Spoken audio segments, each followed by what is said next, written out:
your 2021 will be successful, particularly as we know that 2020 was a very, very tough business year for all of us in the association.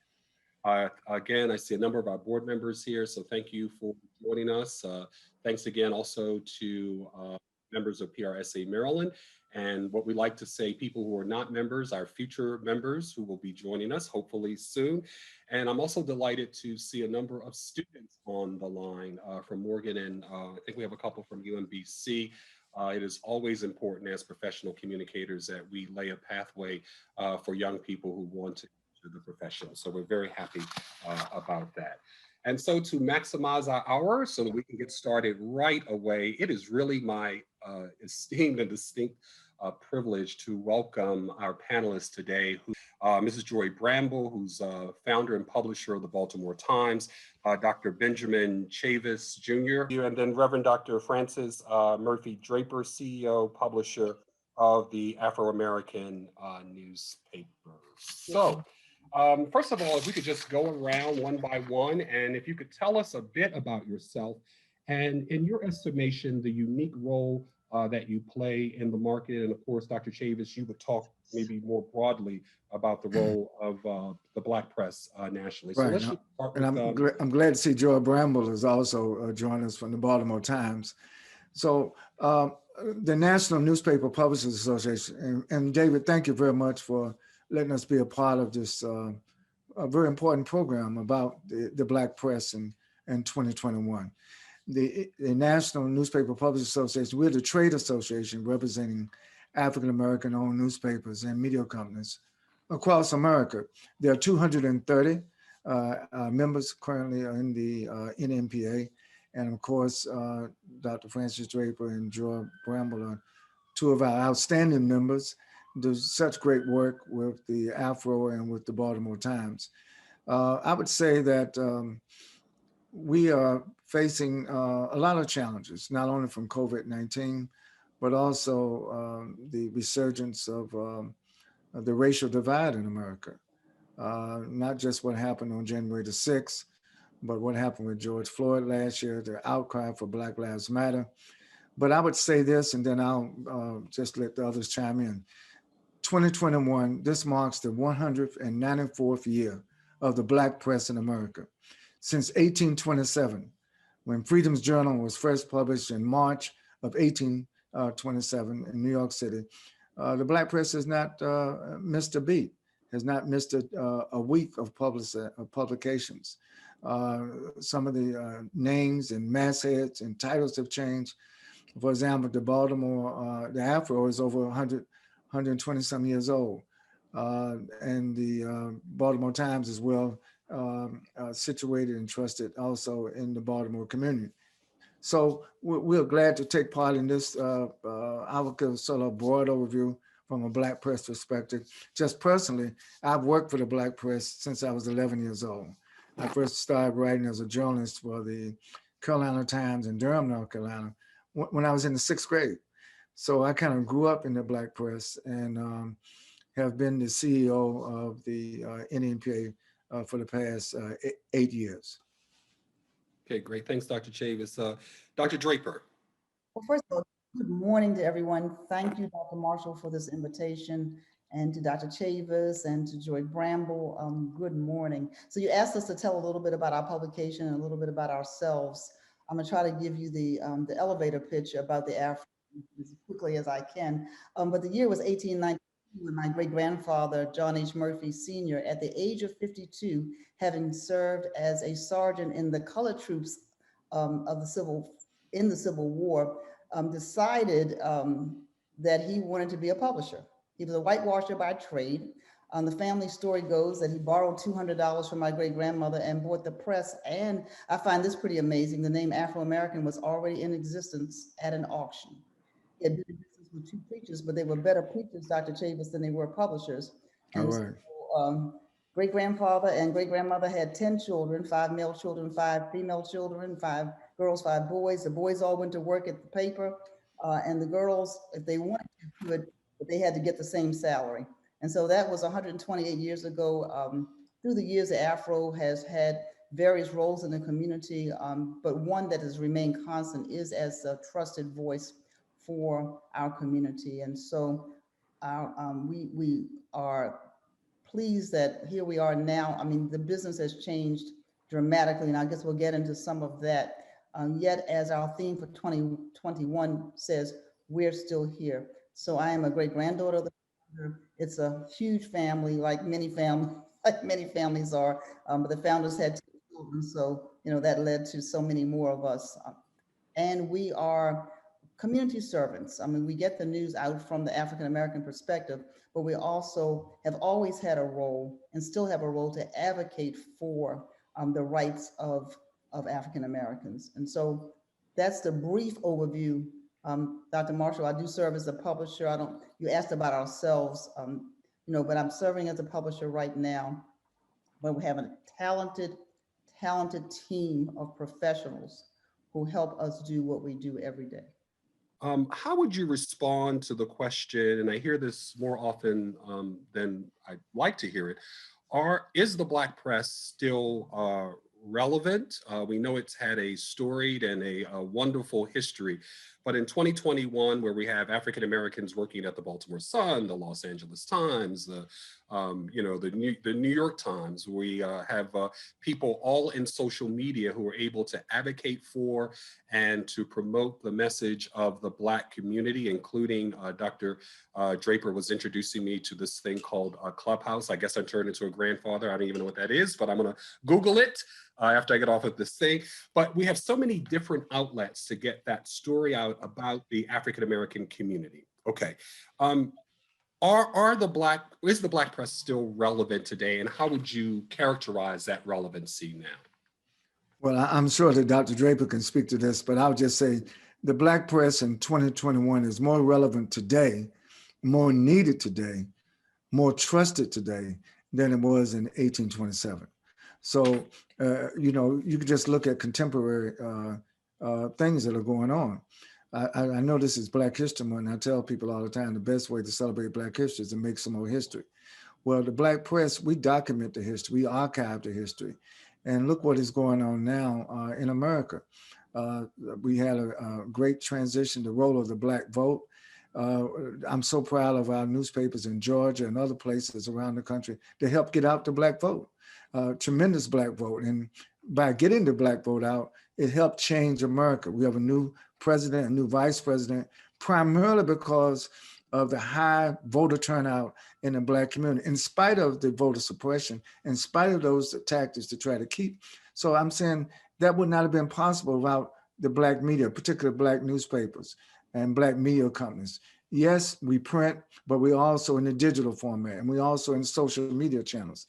So it would be more accurate to talk about the Black press today in this multimedia platform. We're a multimedia organization, but the source of our content is still our print newspaper. So yes, the Black press is still relevant and much needed today.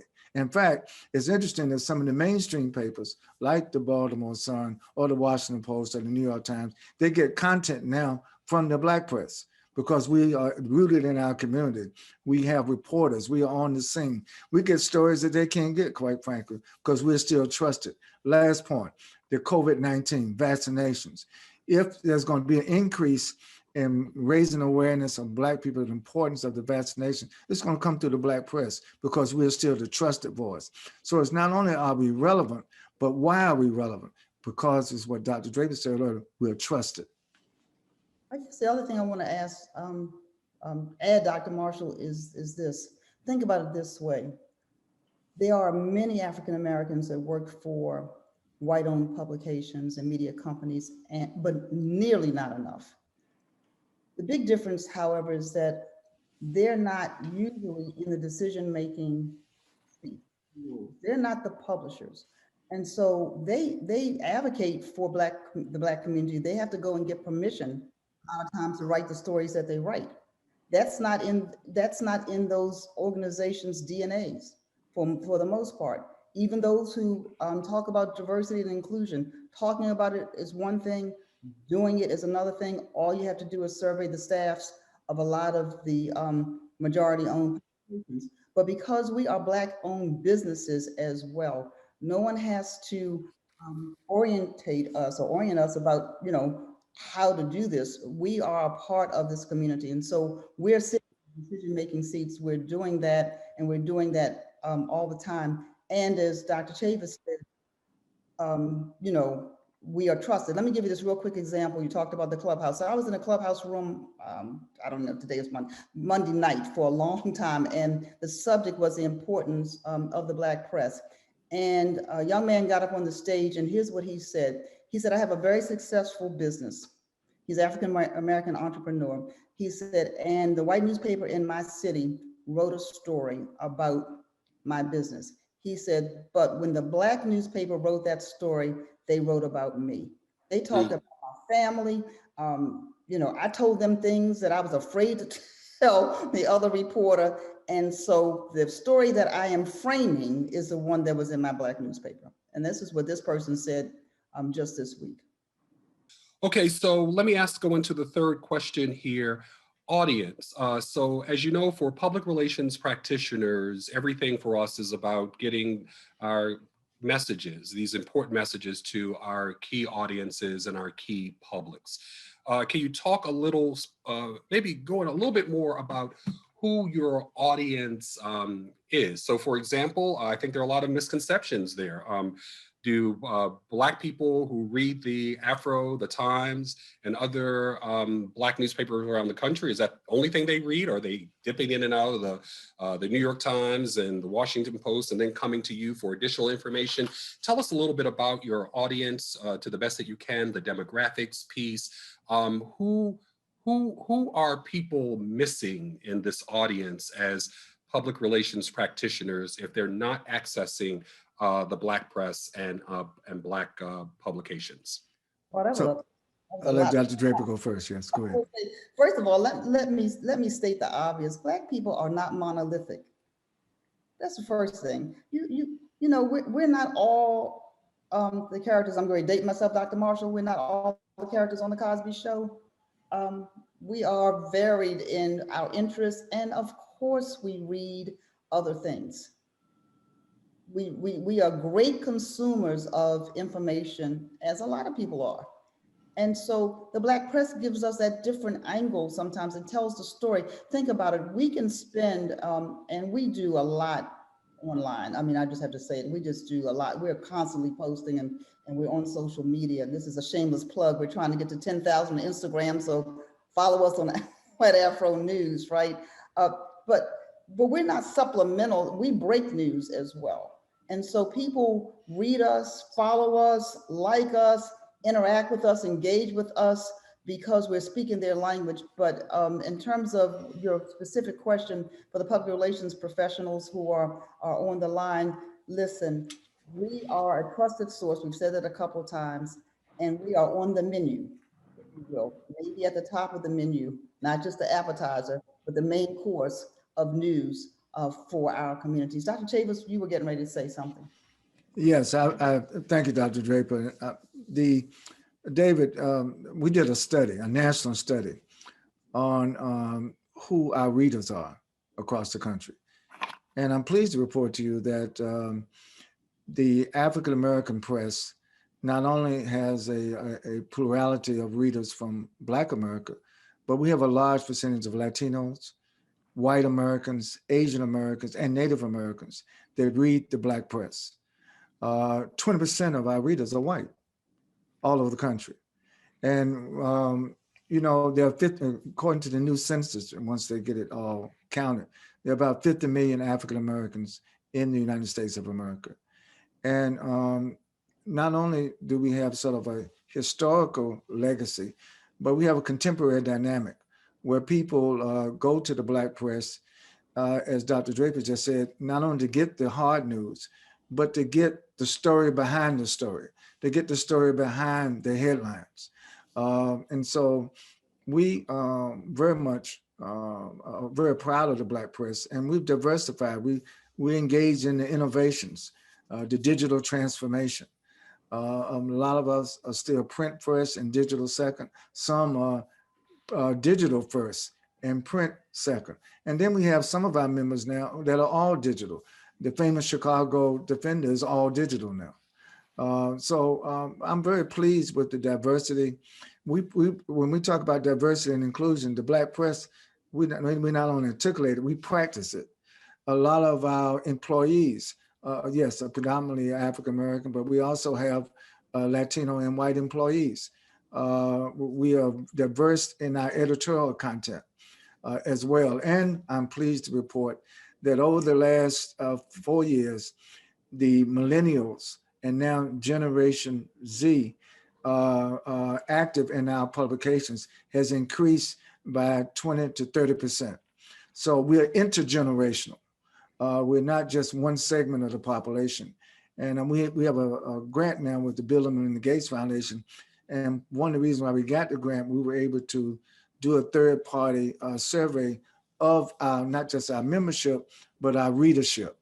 It's one thing to have circulation, but our papers, when one person buys it, 4 other people read that same paper. So we have a vast impact in terms of our distribution of our content and the quality of our content.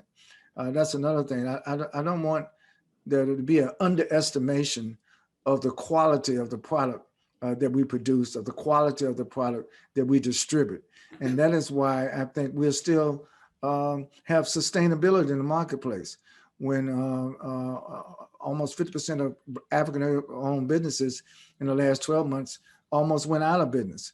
I'm pleased to report that we lost one paper because of the pandemic, and that was because the publisher who passed away, who had COVID, there was nobody in the chain to continue that thing.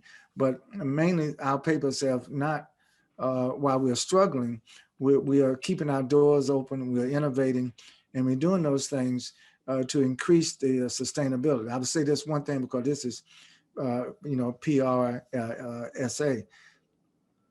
Advertising is key. Those advertising dollars, those public relation dollars. There's still a lot of disparities that goes on when it comes to the Black press. The Black press does not get the advertising dollars it should be getting.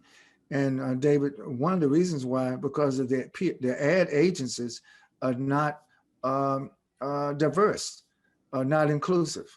I'm talking about the major ad agencies. I'm talking from a national perspective. And Maryland may be different, but I can tell you across the country, the major ad agencies, you don't see Blacks, Latinos, or Asian Americans and Native Americans making those decisions of who gets the ad buys or who represents their clients. So that's an issue. And it's a good segue to my next question, because part of this conversation is about equity. Like I said, this is Black History Month. We've come off of the summer of George Floyd, Breonna Taylor. We've seen some very, very nasty racial things going on in our country at all sorts of levels there. This may be the roughest part of this conversation. Here in Baltimore, 61, 65% Black, depending upon whose numbers you believe. You look at Marcom, marketing, communications, public relations, and advertising. You click on the website. It's very, you can hardly find a person of color at all, and forget about it in the C-suite, people who are in positions of ownership and that kind of thing as well. So I do want to ask 2 sort of probing questions for our audience. And like I said in my classroom, this is safe space. I don't want you to answer the question, but I do want you to reflect on it. So in the last year, as a public relations professional, a communications professional, a marketing professional, in the last calendar year, when was the last time, or did you, in the calendar year, ever send a story idea or pitch to the Baltimore Times or the AFRO? So that's the first reflective question. No, don't answer. And if you have done that, continue that practice and do it some more. If you haven't, I think that this is a good conversation to take back to your organizations and to your agencies to say, why is that not happening? And why are you maybe deferring to the Baltimore Sun or the Baltimore Magazine for that? But coming to Dr. Chavis's question, I think it's the more important question in terms of the equity piece. We also know that diversity, equity, and inclusion also involves where we're spending our dollars. So are you supporting Black businesses? And let's be clear, the Black press is a business, unashamedly. It's a business. It's an important service, but no different than the Baltimore Sun. It is a business. And so have you in the last year placed an ad or placed a campaign portfolio with the Baltimore Times, with the Baltimore Times, the AFRO in the last year. And again, if you've done that, good for you. If you haven't done it, I think those are the important conversations to take back to your CEOs and your boss and ask, why is that not happening? With that being said, Dr. Draper and Dr. Chavis, and I think you spoke to maybe the diversity pieces of the major ad agencies, but just locally, for a local PR firm, why do you think that people are not coming to you to place ads and going, and no disrespect to the Baltimore Sun and these other publications, and not going to you to seek opportunities to reach your audiences?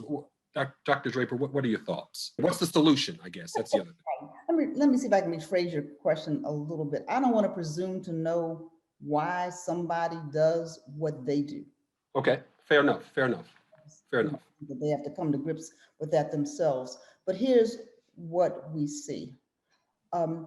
Sometimes we will see, and this is no disrespect to this medium because I think it's important to do that. We hear the stereotype that says, Black people don't read. What they do is they just listen to the radio. Well, that's not true. That's a stereotype. And so the first thing to know is that we do read, and that our publications are, as we've said, I don't know how many times, the trusted vehicle. That's the first thing that we need to do. And let me say this at the AFRO, full transparency. We also recognize that we need to do a better job ourselves at making sure that your members and others know that we're still here, that we're not, we're not the relic in the closet, that we are relevant, that we do have 670,000 followers on Facebook, which is true. I'm not making up the number. You can check it out. I think 665, maybe 665,000. That we do great work. And so we have to do our part in making sure that that is known. So we'll own that. And we're doing that through vehicles like the Black Press USA. Go to blackpressusa.org. But on the other hand, I want to use this word. There's it's called intentionality. And so when one is intentional about diversity and inclusion, equity, diversity and inclusion, and not just giving lip service to it, then there's some intentional steps that I would hope that those who are really sincere, and I believe that a lot of your members are, who are sincere about diversity and inclusion, will take whatever steps are needed to make sure that it's an actuality. And so it's almost like the argument, and you talked about the C-suite. Well, the C-suite is the pathway usually to the boardroom. And so if we're not in the C-suite, a lot of times we don't get into the boardroom. However, if we are intentional about diversifying our corporate boards, for example, and advocate for that and get out and get to the table and then allowed to speak at the table, it impacts the C-suite. It then impacts the workforce. And so there is a funnel, if you will, Dr. Marshall. And so that's why in Maryland, for example, there's now legislation that says that the companies over a certain size must report how many women are in their boardrooms. And that effort was undertaken by the Executive Alliance. In California, there are laws in the book that talk about, or that require companies of a certain size to have, I think it's 3 women on their boards. We have to talk about where the power is and change that whole trajectory and say, you know what, I'm not just going to hire a diversity and inclusion officer. Company-wide, we need to shift our culture, and we actually need to be intentional about doing so, which would include, if you will, the Black press. And so sometimes it's just not on the radar, but it needs to be on the radar. Dr. Chavis, anything to add to that? Oh, absolutely. I want to thank Dr. Draper. I think she gave a not only a substantive answer, but an accurate answer. I would just add that from a business perspective, I think some of these local PR companies, some of these local ad agencies, there's another myth on the business side, and that is where the mainstream press can reach Black Americans, so we don't really need to use these African-American owned businesses to reach Black America because the mainstream press does it. It's a big mistake. What we did, another study, we live in a data-driven society, David, and the data shows that those agencies that place ads in the African-American community, both print digital and social media, they get more return on their investment. The metrics are even higher. And so I want to say to the members of your organization, David, that it makes good business sense. Yes, in terms of morality, you should have diversity, inclusion, and equity, morally. But from a business perspective, if you want to get greater return on the investment, you want a greater metrical impact, then the Black press is right there to help you do that. And that's one of the myths and stereotypes that we have to break through, and that's what we do at the NNPA. Because we're a data-driven society, we get the data. And now I can also tell you something else that's happening, David and Dr. Draper and Joy, that some of the mainstream papers now are trying to partner now with the African American newspapers. In Dallas, the Dallas Morning News is partnering with one of our newspapers in the Texas Metro with Cheryl Smith. Even the Washington Post, and I shouldn't say it like that, even the Washington Post, I'll say it affirmatively. The Washington Post now has reached out to the NNPA because they want to try to have a partnership. Why? Because in the news cycle, it's very short now, but also what is authentic, what is real. And I hate to even bring up the term because for the last 4 years, we've been dealing with false news, fake news versus real news, and facts and misinformation. Not only the reason why we are trusted, David, in the Black communities and multicultural communities, is because we pride ourselves in our accuracy. We pride ourselves in our objectivity. We pride ourselves in us being able to reach our community in ways that mainstream or the majority-owned media is not able to. So I predict in 2021, 2022, next 4 or 5 years, the next 10 years, you're going to see a lot of joint ventures, not to put Black businesses out of business, but to help Black business, going to help mainstream business for them to stay in business. Because in a lot of places, David, the media market is changing in terms of ownership of these big conglomerates, of these chains. And even though the big chains are struggling, and that's why local news now has become a paramount from a business perspective, because at the end of the day, content is king, or I should say content is queen and king. I think the other thing to realize, David, and I think this is akin to your question, is that we're not just newspapers. And so I want to say to your audience that we want to be your partner in getting content out to the people that you're also trying to reach. And we have a variety of ways of doing that, whether it's through podcasts or live streams, social media, all kinds of creative ways for branded content. And so Dr. Chavis used the word advertising, but the new media suggests that there are other ways for us to get those messages out. It's no longer the standard ROP ad, even though those ads are still welcome, but the creative ways now that we can partner with your members to help their clients get their message to the targeted audience. I think that the Black media companies are uniquely situated to do that. We pivot much quicker. We have our, we know our audience well and can help to craft that message that's going to make a difference. And so a lot of times we talk about solutions journalism and content that really is going to move the needle on some things, then we are equipped to do that. And many of us also have embraced this trend of seeking philanthropy to work cooperatively with PR companies and others to change the messaging on the social, social kinds of trends that we need to impact, for example, education. And so I want to say that we too are able to do those things. And a lot of times, we're not looked to just because we're a small business. One thing COVID has done is this leveled the playing field. Mm-hmm. It is everybody's home behind our computer, so right? and we're all doing those things the same way. And so I said this before, but I'm really proud of the AFRO team because we've come together to do some things. I hope we have a chance, David, to show, for example, our sizzle reel for our upcoming Black Business Matters Expo, because that's an example of what I'm talking about, of how we could partner with some of your members to get a message out for some of their clients in an unusual and unique way. Thanks, Dr. Draper, and we definitely have the video and put it in, we'll have it on the main frame that people can have access to that. And last question that I have, and then I want to open up the floor for people to ask questions. We want you to ask your questions, not mediate me asking questions. We want to hear directly from you if you have a question.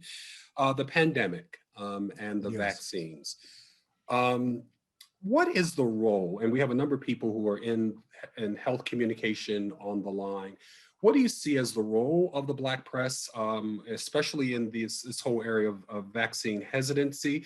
Do you see it as your responsibility to take a position? Are you doing more of an objective thing just to present information? Are you just a conduit for conversation? What is the role of the Black press relative to the vaccines, and particularly in the Black community where there is traditionally some distrust of the medical community? What's your framework or guide in that area? Well, the good news is that the Black press has been engaged on health matters even before the pandemic. So it's not like we are under consideration to do something that we were not doing. The fact of the matter is, for the last 5 years, the NMPA has had a contractual partnership with Pfizer. We did the first national study on sickle cell, which is disproportionate impact African Americans, but nobody had never done a national study. So with Howard University, the NMPA, and Pfizer, we conducted that study. And because we had already had a relationship with them, when it came time to get Black people to participate in the clinical trials that led to the development of the vaccine, we were there. And Blacks participated more than they ever have in the clinical trials that led to the vaccine. Also, if you look at who's on the productive end within these companies, I'm very pleased there's so many outstanding African-American infectious disease researchers, medical authorities at Meharry. We work with all of the African-American owned medical schools also. And some of them are on the advisory committee of the FDA that determines whether or not a vaccine is safe or not. So we are a long ways where we were back in the days when they had the Tuskegee project that was so terrible, so awful, which caused a lot of the historic distrust of medicine. So the short answer, David, from a national perspective is that the Black press has been engaged and we will stay engaged, certainly to report the facts, but also I think we should be an advocate of the health of our community. We have to be an advocate of dealing with some of these disparities. I'm sure you know in the media today, is that overwhelmingly the people who are getting the vaccines are not African Americans, and it's not just because of hesitancy or the distrust, is because the way the distribution plan was rolled out really helped the privilege, helped those who had inside tracks. And so for our brothers and sisters who need the vaccine the most, because we are 3 to sometimes 4 times dying more from COVID-19 than other communities, you would think that the rollout of the vaccination would have a plan so that the people who need it the most would get it first. That didn't happen, and that is not happening. Now with the new Biden-Harris administration, we're hoping that some of that will change. In fact, we have a meeting with the White House tomorrow on this plan about raising awareness, more utilizing the Black press to help get the messaging out, Dr. Draper's point, much more effectively about the therapeutic and the health-related values of vaccinations. Okay, thanks. Ms. Bramble, are you there? Can we hear you now? I hope so. Can you hear me? Oh, yes, we got you. Yes. Congratulations. We're Welcome, glad to Joy. have you. Let's jump in right away. I want to skip back to the question. Can you tell us a little bit about the Baltimore Times and what you feel your unique niche is in the market? as far as the AFRO is concerned, I'm the new kid on the block. I'm 34 years old, and our paper is 34 years old. I was a newcomer. I'd moved to Baltimore, and I had 2 small children. And I was trying to figure out, what can I do to occupy myself? Used to read the AFRO and a bunch of other papers. And one day, I was looking at TV, and I'm saying, you know what? This is crazy. Everything about Black people on TV, somebody's been shot, they're murdered, they're killed, or whatever it is. I said, those are not the people I know. That's not what I know. And I said, you know what? I'm going to start a paper. And everybody laughed. I said, what do you know about a paper? I said, well, I'm going to write a paper for people like me. I know there's other people like me who would like to do that. And so I started off kind of very simply. I was lucky because I started off just when you really didn't need a big printing press to do it. I started with a computer, sent it to the printer, and it kind of grew from there. I think very soon people figured out what our paper was about. And to this day, we always get stories. People call us and say, you know what? I have a Baltimore Times story for you. And it's always a story about somebody doing well, a child, a grandmother. It's never anything particularly fancy, but they also firmly believe that everything that in the Baltimore Times is true. And I know that's very true for the AFRO and other black newspapers. I've been told, and one guy called and he said, I want to know what's happening with, this happened about 16 years ago. I can't remember what the topic was, but he said, I read it in your newspaper. And I said, no, that was never in my paper. He said, yes, it was. It was in the Sun. But I didn't believe what they had in the Sun. I liked what you wrote because it was in the Baltimore Times. I know it's the truth. We scoured the paper. We had never written it, but he just figured that if he read a story like that in the Baltimore Times, then it's true. And I think that's what Black newspapers have. And that's what we can never afford to lose. We are a trusted source in the community. And I have been involved. I just wanted to catch up with some of the things that you said. With health for years. And as a matter of fact, I'm partnering with the University of Maryland School of Medicine. We'll be doing a Zoom meeting shortly. And we're talking about the vaccine. We want Black people to tell us if they're taking the vaccine, and if they're not, why not? And what are the reasons? And we've done lots and lots of things in terms of health.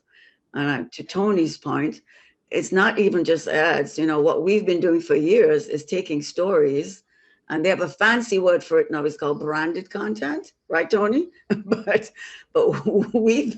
they're stealing our idea actually, because we've been doing branded content for 3,400 years. And this is another way to get information out to the public in a softer way, probably a more understandable way, and that also counts. And one of the points, which is a sore point with me, I'd like to mention. We do get lots and lots of press releases from PR companies. It's interesting that when it's free, it comes to the Baltimore Times. So they want us to publish the information for free. But I often see the same material as an advertisement in the Sun or the other white papers. And that to me is very annoying. And when they call us, and I say, first of all, is there a budget for this? There's a reason why we should be publishing this? All of a sudden, we never hear from them again. I don't know if Toni has the same experience. She probably does, yeah.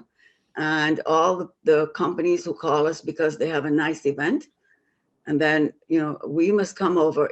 I don't think they realize that Black newspapers are a business.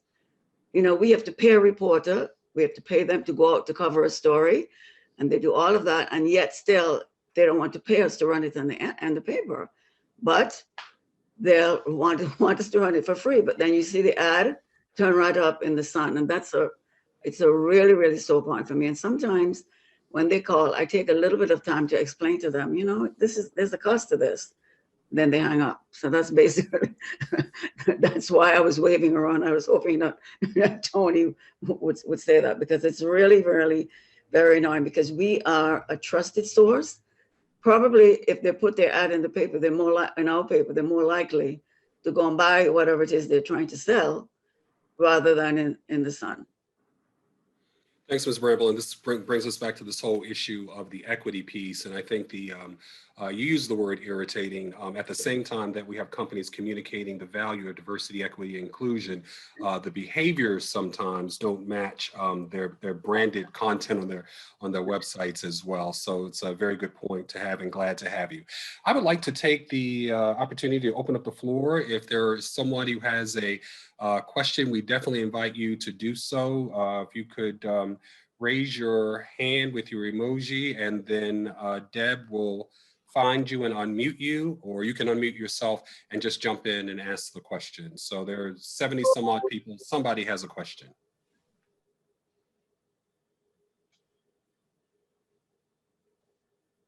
Questions from the floor? Anyone?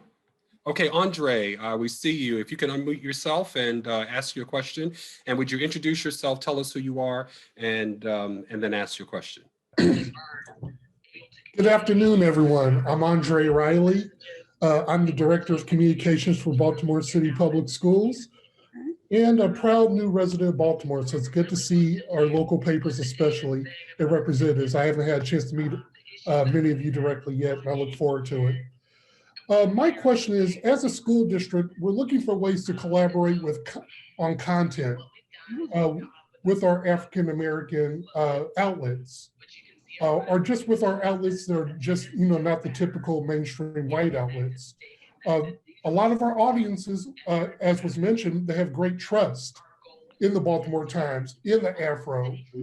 So we're trying to figure out ways that we can contribute content or collaborate on content, especially new age content, database things that maybe not only make it to the paper, but they make it to the website as well. We would. Go ahead, Joy. We would love to. All you have to do is contact me. I'll give you my email address. It's jbramble@btimes.com. You just tell me what you're looking for, and I'll be in contact with you. We're looking for content like that. We love content like that. So let me add, first of all, welcome to the district and to Baltimore.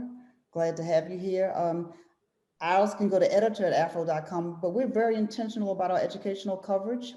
And in fact, we are in the beginning stages of a collaboration with the district around your Be More Me project, as well as your school naming project. As well, when I say school naming, the city schools are looking at some of the names of buildings that were named for African Americans that are no longer named for African Americans. And so looking to see how we can help support those efforts. And so for those who don't know, the city schools has this program. Dr. Santelises is very intentional about young people seeing role models who look like them, especially from Baltimore. So it's called Be More Me. The AFRO has a 128-year-old archive as well. And so we'll be working with teachers to show them how to access the archives and how to, showcase those people who they may not know, as well as to help our students to take some of that content and their own content, Mr. Riley, and turn it into videos and other things, stories. We want students to write as well. We want them to do videos. We have a platform for that. So we're already working with the district, and we're open to other ways to do that. And so we are right in the middle of raising support to do that, to make sure we have a dedicated person in our newsroom to work directly with the city schools. So thank you for bringing that up. And there may be other content that you have that we are glad to receive that, because it's really important for us to reach the younger generation. And I'm finding that when our young people get involved in our content and in creating content, it does, they are very, very interested themselves in that content. And so we've worked with Wide Angle Media as well as the district. So thank you for bringing that up. Thanks, Dr. Draper. I see Kay Faulkner has a hand up. Would you like to unmute and ask your question? Looks like Kay Faulkner. Are you there? Yes, I'm here. Okay. This is an awesome group and panel for me to participate in. I'm a recent retiree from the U.S. military, where I've dealt with public affairs, public relations. Most of my life has been in the military. And since I got out, looking to purchase and launch a radio station. A number of hurdles have come up, and I was trying to find a venue to find mentorship, which is something that I'm so used to from, my previous life and now this one. I know at the start of this presentation, Dr. Chavis was talking about there's a group of journalists / broadcasters out there. I'd love to know more and how I could contact a group like that to figure out my way ahead, because I've seen some things that are very interesting that I was told that it would be really tough to get into if you're not already a part of. And so to get involved with a group like that. That's well, we'll be glad to help you out. There's a National Association of Black Broadcasters. There's a National Association of Black Journalists, and there's the NNPA. We'll be glad to help point you in the right directions. And there are people who would help you. Baltimore and Maryland, it's the headquarters of Radio One, TV One, and broadcasting, radio, television, and internet radio. Depends on what type of radio station you're trying to. But we'll be glad to help. My email is dr.bchavis@nnpa.org. That's the acronym for the NNPA, dr.bchavis@nnpa.org, the National Newspaper Publishers Association. We're glad to help you. Great. I have a question from Linda Foy. Linda, would you like to unmute and ask your question? Sure. Thank you. Thank you so much. I'm really enjoying this session, so I appreciate that. I am with BGE, Baltimore Gas and Electric, and I just wanted, and in the communications department, just wanted to share a couple of things. One, it seems to me that a lot of the issues facing Baltimore and other urban areas really have a foundation in lack of opportunity, lack of jobs. And we have an expanding workforce development program that we are reaching out in a number of ways to get. But there's some stories there. So there's some opportunities to tell some really good stories about the inroads that we're making. And we also need to be able to reach other people, other organizations that have the clients that we need to be reaching to get into this program. So I know we have relationships with many, if not all, of the publications.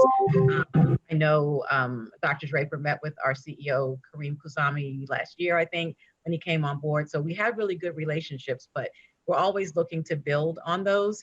And then the other piece of that, we are also in our communications department we need really good writers for internships, for any number of opportunities. So for the students who are listening, if that's something that you have an interest in, certainly reach out to me. I can tell you that finding good writers is very challenging. And when we're looking for students to intern with us, sometimes we're challenged to find folks who can write beyond a tweet or a Facebook post, which is important. We do that too, but we need some other writers as well. So just wanted to kind of throw those things out and just let you know that, to consider me a resource. Be happy to talk with you guys offline at some point.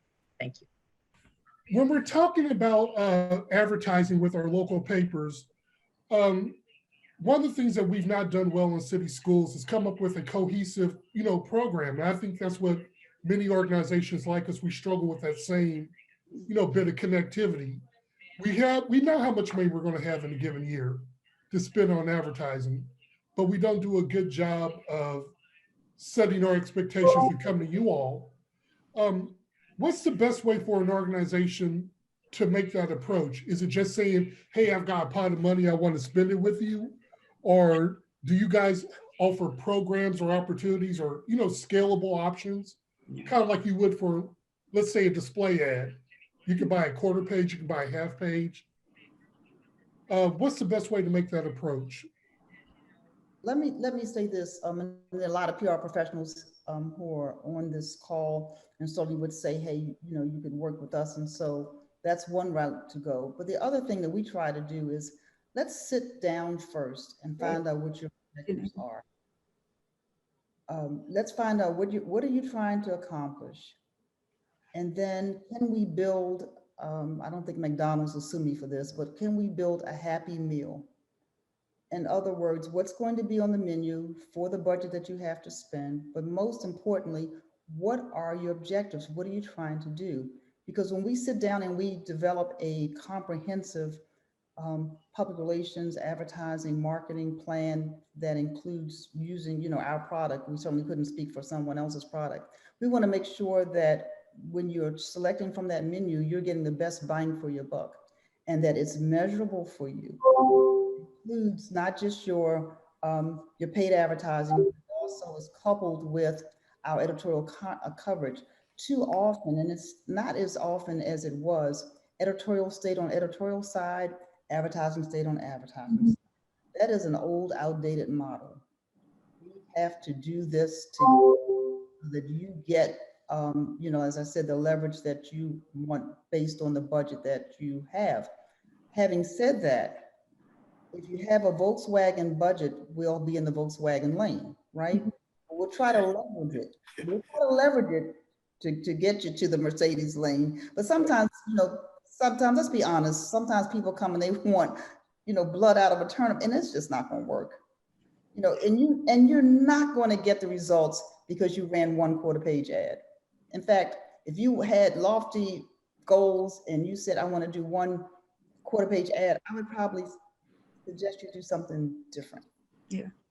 With your money so that you could just have the results with that. But a mixture, that's why I say Happy Meal. Social media, yes.